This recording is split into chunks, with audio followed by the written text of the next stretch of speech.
माझ्या गोष्टीचे नाव दोन बेडूक. एकदा दोन बेडूक दुधाच्या भल्या मोठ्या भांड्यात पडले.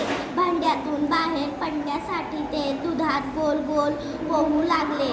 उडी मारून बाहेर पडण्याचा प्रयत्न करू लागले, पण त्यांच्या पायांना कशाचाही आधार मिळत नव्हता. त्यामुळे त्यांना उडी मारून बाहेर पडता येईना. थोड्या वेळानंतर एक बेडूक म्हणाला, आता मी खूप थकलोय, मी आता आणखी पोहू शकत नाही, मी माझे प्रयत्न सोडून देतो. त्या बेडकाने पोहणे थांबवले. हळूहळू तो बेडकाच्या तळाशी गेला. दुधात बुडून मरण पावला.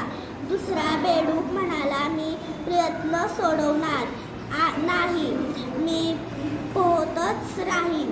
काहीतरी